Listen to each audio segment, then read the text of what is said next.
Hey everyone, today I've got your Pet Sematary movie review. Looks like we got another remake upon us, but is it better than the original? So first off, I'd like to say that I brought a special guest, like I had mentioned in my Twitter, on my Twitter page.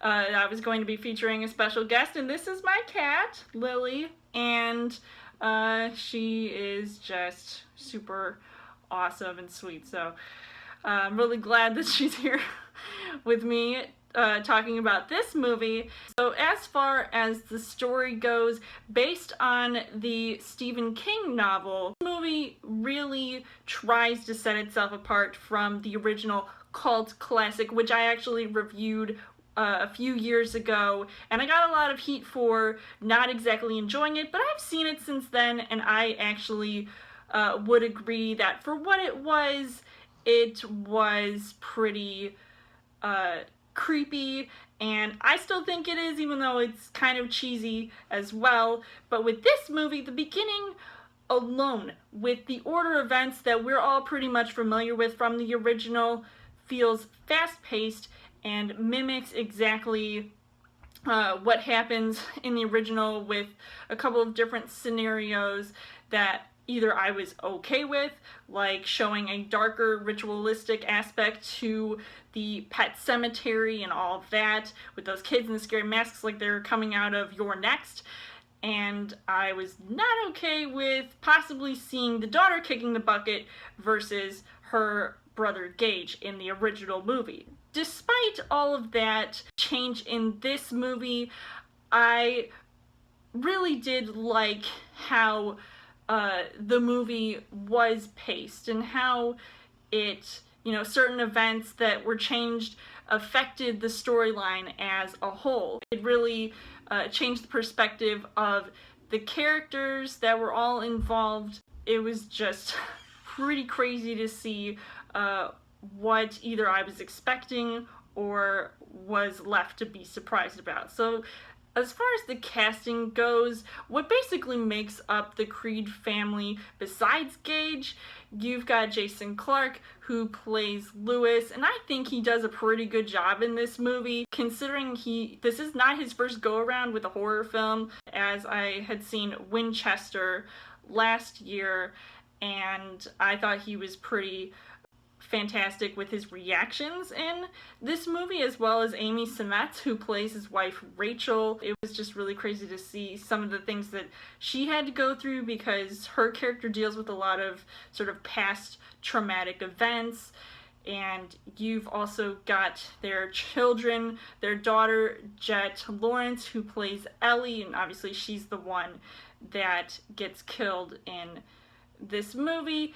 And I like the fact that she gets more time to shine than we have probably ever seen her character before, even in the original movie. And although that being said, Gage doesn't get as much to do here, even though he does have a few cute scenes. But John Lithgow, who plays Judd, I think he's just a fantastic actor, and he was just absolutely perfect for this role. The things that I liked about this movie, obviously, going with the cat theme, it has to be the cat who played Church. Even though sometimes it didn't even look like the cat was played by a real cat and maybe like reworked in CGI, I still think it was pretty creepy to see this cat, but also kind of cute in a way. Is that kind of scary?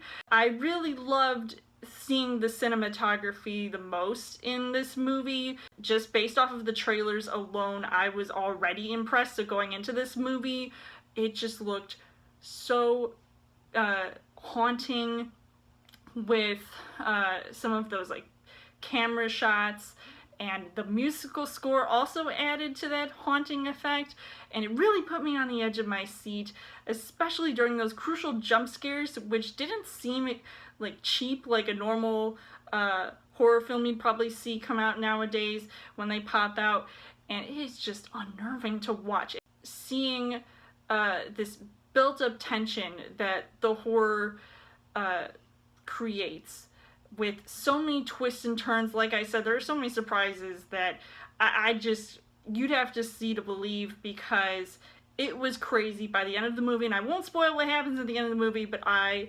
probably had my jaw drop to the floor when I finally saw that last scene. But unfortunately, the things that I didn't really like about this movie was that there was something less creepy about showing Zelda. And I was actually really glad that somebody had acknowledged that I was one of the few people who probably recognized who Zelda was in the trailer, and the execution of it just felt awkwardly placed, and it didn't really impress me, even though they were trying to set that whole scenario up from the original, and I wasn't exactly emotionally attached with the characters involved. And speaking of the third act, it was just all over the place, and I wouldn't necessarily say I was bored with it, but it really should have been better executed, I should say. So overall, I would say that Pet Sematary was a pretty good movie for what it was, even though it did have some flaws that I could pick up on, but it was still pretty creepy, and I would recommend seeing it whether or not you have seen the original. How would you guys compare the two? And have you read the Stephen King book? So I would give this 3.5 hearts on the heart rate scale. So let me know in the comments what you guys thought of Pet Sematary, and as always, you guys can subscribe to my channel. I've got more movie reviews, movie updates, come back every week for a Trail Thursday video.